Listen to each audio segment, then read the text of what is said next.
අපි මම වෛද්‍ය චමිල් විජේසිංහ රජ වෛද්‍ය නිලධාරීන්ගේ සංගමයේ සහකාර ලේකම් සහ මාධ්‍ය ප්‍රකාශක.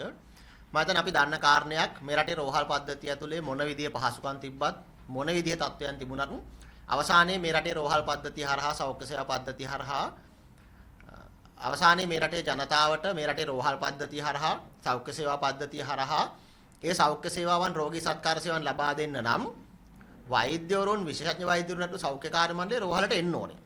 රෝහලේ රැඳිලා ඉන්න ඕනේ. නමුත් දැන් මේ වෙනකොට මේ රට තුළ නිර්මාණලා තියෙන ඉන්ධන අර්බුදය සහ ප්‍රවාහන අර්බුදය හමුවේ අපි දකින දේ තමයි මේ රටේ විශේෂඥ වෛද්‍යවරුන්ට වෛද්‍යවරුන්ට සෞඛ්‍ය කාර්ය මණ්ඩලයට රාජකාරි සපයන්න. තමන්ගේ රෝගී සත්කාර සේවාවන් සපයන්න, ප්‍රතිකාර සේවාවන් සපයන්න රෝහලට පැමිණෙන එක පවා බරපතල ගැටලුවක් බවට පත් වෙමින් තියෙනවා. දැන් අපි දන්නවා ගෝලීය අර්බුදයක් හමුවේ රට තුළ ඉන්ධන අර්බුදයක් නිර්මාණය වෙලා තියෙනවනේ. ඒ තුළ ප්‍රවාහන ගැටලු ගණනාවක් නිර්මාණය වෙලා තියෙනවා.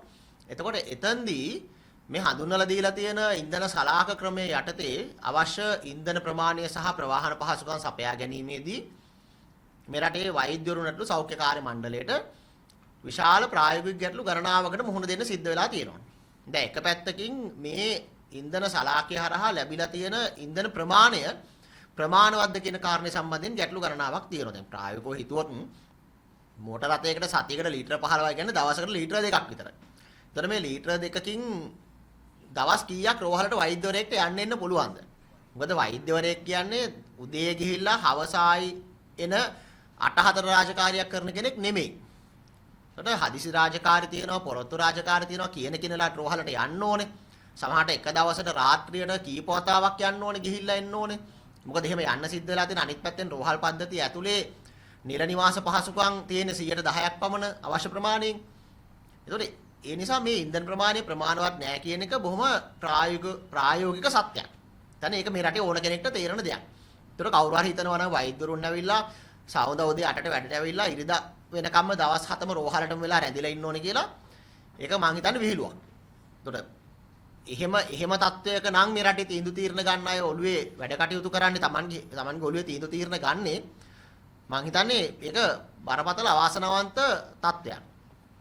එතකොට අනිත් පැත්තෙන් දැන් මේ ඉන්ධන පෝලිම් දැන් මේ පහුගිය ඉරිදායින් පටන් ගත්ත ඉන්ධන පෝලිම් වල වෙනසක් අපි තාම ලොකුවට දකින්නේ නැහැ. එතකොට මේ රෝගී සත්කාර සේවාවන් වෙනුවෙන් ජනතාවගේ ජීවිත ගලවා ගැනීම වෙනුවෙන් වැය කළ යුතු පැය ගණනක කාලය ඉන්ධන පෝලිම් වල කාදමන එකත් බරපතල ජාතික අපරාධයක්.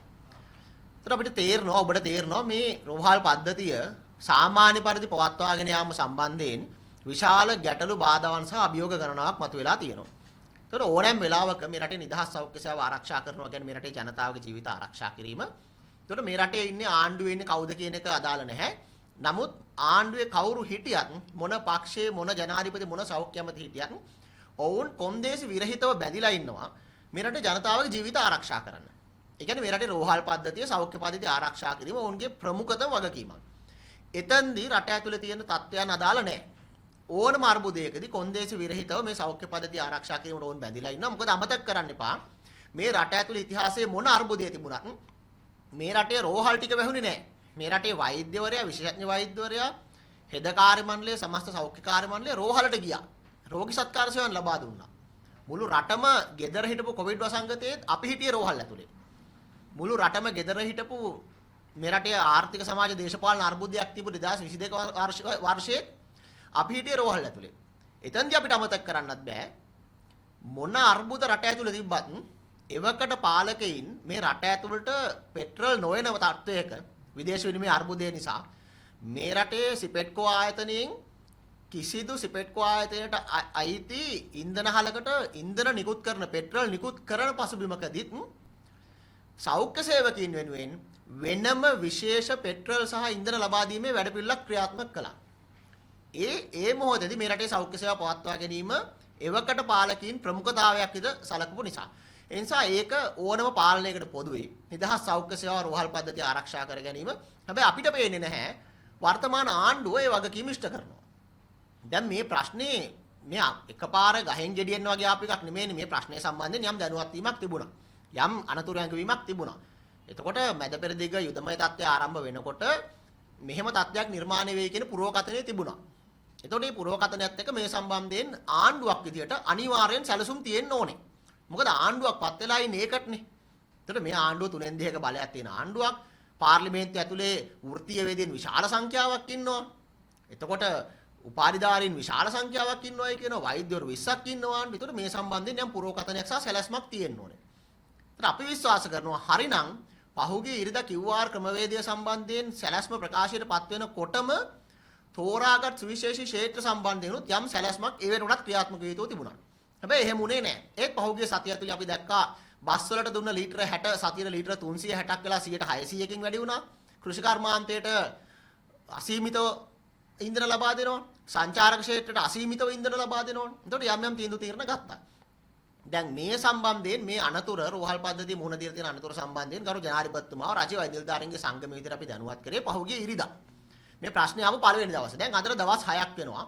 තාම ජනාධිපතිතුමාගේ හෝ ආණ්ඩුව පාර්ශවයෙන් එකම ධනාත්මක පියවරක්වත් අඩුම ගාන එක වචනයක්වත් සෞඛ්‍ය සේවාව සම්බන්ධයෙන් කතා කරලා නැහැ.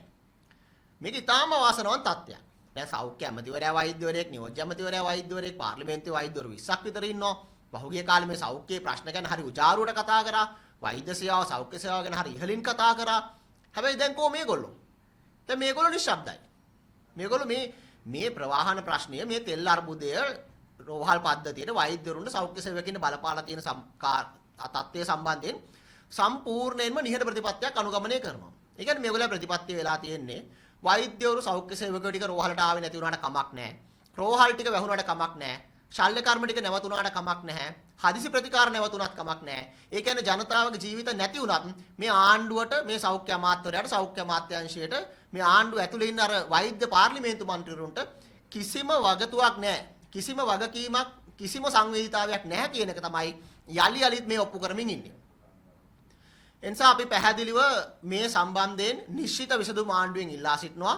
මේ ඉන්ධන ලබා ගැනීම සම්බන්ධයෙන් ප්‍රමාණවත් පරිදි ඉන්ධන සහ ප්‍රවාහන පහසුකම් ලබා දීම සම්බන්ධයෙන් පිළිගන්න පුළුවන් සාධනීය වැඩපිළිවෙලක් වහාම ආණ්ඩුව පැත්තෙන් ප්‍රකාශයටපත් වෙන්න ඕනේ. මේකට අපිට මේ රටේ ප්‍රදේශ ගණනාවකින්, රෝහල් ගණනාවකින් තොරතුරු ලැබෙනවා. අපිට පැමිණිලි ලැබෙනවා. වෛද්‍යවරුන් සෞඛ්‍ය කාර්ය මණ්ඩලයේ රෝහලට පැමිණීමට නොහැකි වීම නිසා මේ සෞඛ්‍ය සේවාවන් පවත්වා ගැනීම සම්බන්ධයෙන් විශාල බාධාවන් මතුවලා තියෙනවා. ඒ බාධාවන් දවසින් දවස ඉහළ යමින් තියෙනවා. අපේ සමාජිකත්වයේ ප්‍රශ්න කරනවා ප්‍රවාහන පහසුකම් ටික හරියට සපයන්න බැරි නම් අඩු ගානේ ඉන්ධන ටිකවත් ප්‍රමාණවත් පරිදි ඍජු ප්‍රවේශයක් සහිත ක්‍රමවේදයකට ලබා දෙන්න බැරි නම් කොහොමද අපි රෝහලට යන්නේ? විශේෂඥ වෛද්‍යවරයා, ශ්‍රේණි වෛද්‍යවරයා, හෙද කාර්ය මණ්ඩලය කොහොමද රෝහලට යන්නේ? එතකොට එහෙම යන්න තරමේ වටිනාකමක් මේ සෞඛ්‍ය සේවකින්ට මේ ආණ්ඩුව ලබා දීලා තියෙනවා. මේ සම්බන්ධයෙන් බරපතල කතිකාවතක් සහ බරපතල අප්‍රසාදයක් මේ වෙන විට සමස්ත සෞඛ්‍ය සේවකයන් තුලම පවතිනවා. ඒ නිසා අපි විශ්වාස කරනවා ආණ්ඩුවට කිසිසේත්ම මේ වගකීමෙන් පැනලා යන්න බෑ. මේ සම්බන්ධයෙන් රජයේ වෛද්‍ය නිලධාරීන්ගේ සංගමේ විධායක සභාව විදියට මේ ඇති වෙන ප්‍රවණතාවයන් අපි දෛනිකව අපි විශ්ලේෂණය කරමින් පවතින්නේ. මේ තත්ත්වයන් කොහොමද විචලනය වෙන්නේ කියන කාරණේ සම්බන්ධයෙන් අපි දෛනිකව බොහොම සමීපව විමර්ශනය කරමින් පවතින්නේ. මේ මොහොතේ පවතින තත්ත්වයක් එක්ක අපි දකින්න දේ තමයි එළඹෙන පැය 48 අතිශයින් තීරණාත්මකයි. මේ එළඹෙන පැය 48 ඇතුලේ මේ රටේ වෛද්‍යවරු නැතු සමස්ත සෞඛ්‍ය සේවකයාට රෝහලට එන්න, සෞඛ්‍ය සේවාවන් සපයන්න, රෝගී සත්කාර සේවාවන් සපයන්න අවශ්‍ය ප්‍රවාහන සහ ඉන්ධන පහසුකම් ටික ලබා දෙන්න පිළිගත් ප්‍රායෝගික වැඩපිළිවෙලක් නිර්මාණය වෙන්නේ නැත්නම්, ප්‍රකාශයටපත් වෙන්නේ නැත්නම් එළඹෙන සෞදායින් පස්සේ මේ රටේ රෝහල් පද්ධතිය ඇතුලේ සෞඛ්‍ය සේවාවන් කොයි විදිහටද පවත්වා ගන්න කියන කාරණේ සම්බන්ධයෙන් බරපතල ගැටලුවක් මතුවෙමින් තියෙනවා. මේ ප්‍රශ්නේ මේ සතියන්තය ඇතුලේ විසඳෙන්නේ නැත්නම් එළඹෙන සෞදායින් පස්සේ ඉබේම මේ රටේ රෝහල් පද්ධතිය ඇතුලේ, මේ රෝහල් ඇතුලේ සේවාවන් ලබා දීම අඩාල වෙන එක, සීමා වෙන එක අපිට වළක්ව ගන්න බැරි වෙනවා. මොකද වෛද්‍යවරයාට යන්න බැරි නම්, හෙද කාර්ය මණ්ඩලයට යන්න බැරි නම්, අතුරු පරිපූර්ණක සෞඛ්‍ය කාර්ය මණ්ඩලයට යන්න බැරි නම් රෝහල් ටික පවත්වාගෙන යන්න විදිහක් නැහැ. දැන් අපිට පේනවා මේ ආණ්ඩුව සහ ආණ්ඩුවේ ජනමාධ්‍ය, සමාජ මාධ්‍ය අපි මෙහෙම කරමු, මෙහෙම කරනවා කියලා සෑහෙන දේවල් කියනවා. එතකොට ආණ්ඩුවේ ප්‍රවාහන වියදම් සීමා කිරීම සම්බන්ධයෙන් විවිධ සීමා ආණ්ඩාල් දෙන. අපි දැක්ක ඇවිල්ලා කියන අනවශ්‍ය ගමන් බිමන් යන්න එපා. ඉන්ධන ටික පරිස්සම් කරගන්න. අවශ්‍යම ගමන බිම නිතරක් යන්න. එතකොට එහෙම කියන ආණ්ඩුව මේ සෞඛ්‍ය අමාත්‍යාංශය දැන් ඊයේ දවසේදී ඖෂධ සංයෝජකයන් 420කට මුළු රට පුරාම ඉන්න ඖෂධ සංයෝජකයන් 420ක් කොළඹ බණ්ඩාරනායක සම්මන්ත්‍රණ ශාලාවට කැඳවලා නියෝජ්‍ය අමාත්‍යවරයාගේ ප්‍රධානත්වයෙන් පත්වීම් ලබා දීමේ උත්සවයක් කරනවා. දැන් එතකොට මෙහෙමද රාජ්‍ය වියදම අඩු කරන්නේ? එතකොට මෙහෙමද මේ ප්‍රවාහන වියදම් කළමනාකරණය කරගන්නේ? මේ මෙහෙම උත්සව තියන්න ඕනද? දැන් අර පාකිස්තානේ මෙහෙමයි, බංග්ලාදේශයේ මෙහෙමයි, වියට්නාමයේ මෙහෙමයි. හැබැයි ලංකාවේ අපි මෙහෙමයි කරන්නේ. අපි තමයි හොඳටම කරන්නේ කියන ආණ්ඩුවේ සෞඛ්‍ය මාත්‍යාංශයේ කෙරුවාව තමයි මේ පෙන්වන්නේ. ඒකට කියන දේ නෙමෙයි මේ සිද්ධ වෙන්නේ. හැබැයි ඒ තරම් උනන්දුවෙන් පත්වීම් ලිපි ලබා දීලා රට වටෙන්ම මේ 400ක් විතර කොළඹට ගෙන්නලා ඒ වෙනුවෙන් ප්‍රවාහන වියදම් පෙට්‍රල් ටික නාස්ති කරලා මේ රටේ බදු මුදල් නාස්ති කරපු සෞඛ්‍ය මාත්‍යාංශය හෝ මේ ආණ්ඩුවට කිසිම උවමනාවක් නැහැ. වෛද්‍යවරු ටික විශේෂඥ වෛද්‍යවරු ටික සෞඛ්‍ය කාර්ය මණ්ඩලයට රෝහලට යන්න අවශ්‍ය ක්‍රමවේදයක් හදන්න. නිසා මේ මොහොතේ අපිට පැහැදිලි සැකයක් තියෙනවා මේ ආණ්ඩුවේ උත්සාහය පාඩපත් වෙලා තියෙන්නේ මේ රටේ රෝහල් ටික වැහෙන්න ඉඩ ආරින එකද මේ රටේ නිදහස් සෞඛ්‍ය සේවා බිඳ වැටෙන්න ඉඩ ආරින එකද කියලා. නමුත් ඒ හරහා අවසානයේ පීඩාවටපත් වෙන්නේ අවදානවටපත් වෙන්නේ මේ රටේ අහිංසක ජනතාවගේ ජීවිත. ඒ නිසා මේ එළඹෙන පැය 48 ඇතුළේ මේ සම්බන්ධයෙන් නිශ්චිත තීන්දුව తీරන ප්‍රකාශයටපත් වෙන්නේ නැත්නම් ප්‍රායෝගික විසඳුමක් ඉන්ධන සහ ප්‍රවාහන පහසුකම් ලැබීම සම්බන්ධයෙන් ක්‍රියාත්මක වෙන්නේ නැත්නම් ඒ සම්බන්ධයෙන් ඉදිරි රෝහල් පද්ධතිය වැඩ කටයුතු සිද්ධ වෙන්නේ කොහොමද කියන කාරණේ සම්බන්ධයෙන් අපිට යම් තීන්දුව తీරන ගන්න සිද්ධ වෙයි.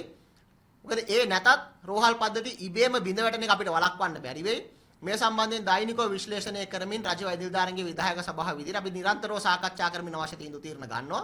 හැබැයි තාම ජනාධිපතිතුමා මේ ප්‍රශ්න සම්බන්ධයෙන් ඇහැරලා නැහැ. අඩු ගන්න සාකච්ඡාවක්වත් කරලා නැහැ. වචනයක්වත් කතා කරනවා අපි දැක්කේ නැහැ. සෞඛ්‍ය අමාත්‍යතුමා අපි දැක්කේම නැහැ පහුගිය කාලේ. වෙච්ච දෙයක් නැහැ මේ ඉන්ධන ප්‍රශ්නේ සම්බන්ධයෙන්. එතුමා අධ්‍යාපනය සම්බන්ධයෙන් මැදිහත් වුණා. එතුමා තව ක්ෂේත්‍ර සම්බන්ධයෙන් සෑහෙන දේවල් කතා කරනවා. හැබැයි සෞඛ්‍ය පද්ධතිය සම්බන්ධයෙන් එතුමාට කතා කරන්න අමතක වෙලා. ඒ නිසා ජනතාවට මේ මොහොතේදී වගකීමක් තියෙනවා. ජනතාවට මේ මොහොතේදී අවස්ථාවක් තියෙනවා. මේ ඔබගේ ජීවිත සම්බන්ධයෙන් මේ අවධානය මතුවලා තියෙන. ඒ නිසා ඔබට සිද්ධ වෙන ඔබේ ජීවිත රැක ගැනීම වෙනුවෙන් මේ වගකීම් මේ බලධාරීන් මේ ආණ්ඩුවෙන් ඍජුව ප්‍රශ්න කරන්න. මොකද ඔබේ ජීවිත ආරක්ෂා කිරීමේ වගකීමෙන් තමයි ඕන් මගහරිමින් ඉන්නේ. ඒ වගකීම පැහැර හරිමින් ඉන්නේ. ඒ නිසා එළඹෙන තීරණාත්මක පැය 48න් පස්සේ මේ රටේ රෝහල් පද්ධතිය බිඳ වැටීම වළක්වන්න නම් අපි විශ්වාස කරනවා ආණ්ඩුව දැන්වත් ඇහැරිලා මේ රටේ වෛද්‍යවරුන්ට සෞඛ්‍ය කාර්ය මණ්ඩලයට රෝහලට යන්න අවශ්‍ය ඉන්ධන සහ ප්‍රවාහන පහසුකම් ලබා දීම සම්බන්ධයෙන් ප්‍රායෝගික සහ ක්‍රමවත් වැඩපිළිවෙලක් වහාම ප්‍රකාශයටපත් විය යුතුයි. හරිනේ ප්‍රශ්නය. දැන් එතකොට ඔබතුමාලා ඉන්ධන ඉල්ලලා කෑ ගහනවා. ඉන්ධන පෝලින් තවම අඩු වෙලා නැහැ කියලා කියනවා. දැන් ඊයේ ඉඳන් අපි දැක්ක රජය මේකට විසඳුමක් හැටියට ඔත්තේ ඉරට්ටේ ක්‍රමයට ඉන්ධන ලබා දෙන්න තීරණය කළා තුනා.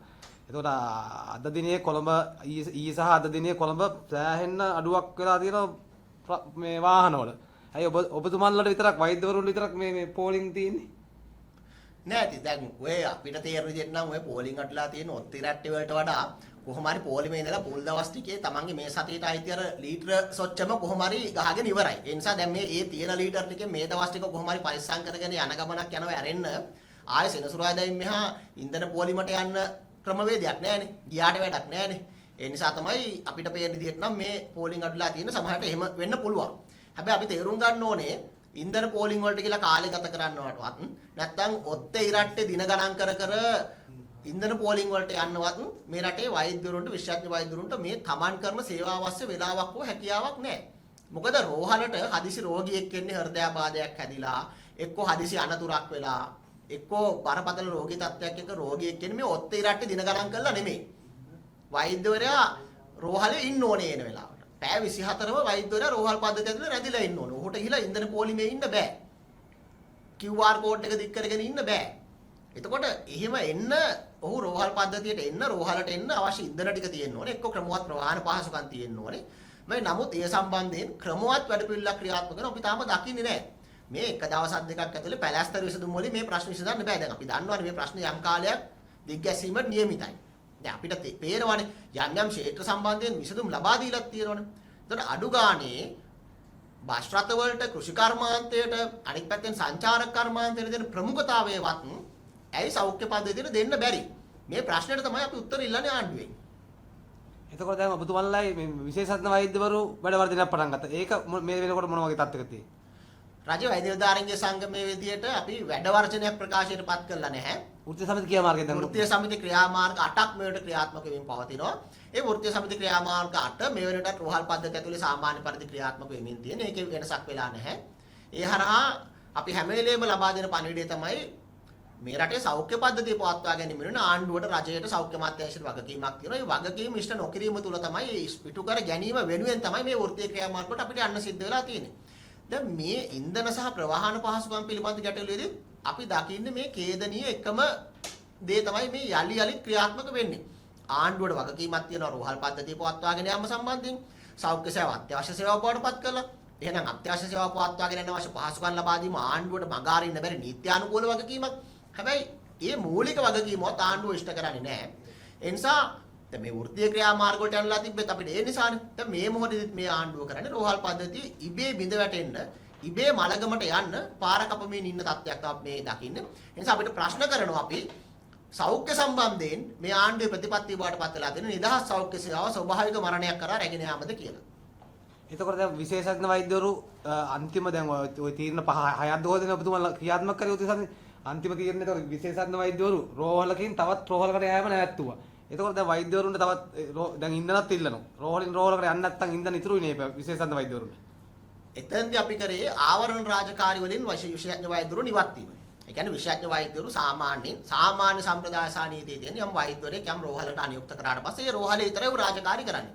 හැබැයි වෛද්‍යහිගේ සහ මේ ප්‍රශ්න නිසා විශේෂඥ වෛද්‍යවරුන්ට සිද්ධලා තිබුණා ඔවුන්ගේ අවට තියෙන රෝහල් ගණනාවක රාජකාරී සේවාවන් ආවරණය කරන්න. අපි හොඳම උදාහරණයක් විදිහට දැන් මඩකලපු දිස්ත්‍රික්කයේටම ඉන්නේ විශේෂඥ නිර්වේදන වෛද්‍යවරු එක්කෙනයි. ඒක රෝහල් ගණනාවක් ආවරණය කරන්න ඕනේ. ඒ ආවරණය කිරීම වෙනුවෙන් අවදානම සහ ඌට ලැබෙන අනතුරු ඇරෙන්න කිසිම විශේෂ දෙයක්වත් ඌට ලැබුණේ නැහැ. අඩු ගානේ ප්‍රවාහන පහසුකම්වත් නැහැ. ඒ නිසා මේ මොහොතේදීත් මේ රටේ විශේෂඥ වෛද්‍යවරුන් Taman අනියුක්ත වෙලා ඉන්න රෝහලේ විතරයි රාජකාරී කරන්නේ. හැබැයි දැම්මත් වෙලා තියෙන ප්‍රශ්නේ ඒ රෝහලටවත් මේ රටේ විශේෂඥ වෛද්‍යවරයෙක් යන්න විදිහක් නැහැ. ඇයි දැන් සත්‍යාන්තය මේ සත්‍යාන්තයේ Tamanගේ ගෙදරට තාත්තා කෙනෙක් විදිහට අම්මා කෙනෙක් විදිහට දරුවෙක් විදිහට Tamanගේ පවුලේ සමාජිකින් එක්ක පොඩි වෙලාවක් ගත කරන්න සත්‍යාන්තයේ මේ එන විශේෂඥ වෛද්‍යවරයාට එළබෙන සවුදා ආයි අනුරාධපුරට පදවියට අම්පාරට නැත්නම් යාපනයට යන්න විදිහක් නැහැ. මොකද ඒ තියෙන ඉන්ධන ටිකෙන් මගට විතරයි යන්න පුළුවන්. එතකොට මෙන්න මේක තමයි මතුවලා තියෙන. ඒ නිසා ආවරණ රාජකාරී කෙසේ වෙතත් ඕන අනියුක්ත වෙලා ඉන්න රෝහලටවත් යන්න විදිහක් නැති තත්ත්වයක් මේ මතුවලා තියෙන්නේ. අපි කියන්නේ මේ තත්ත්වය වළක්වා ගැනීම සඳහා අවශ්‍ය තීන්දුව తీරන ගන්න.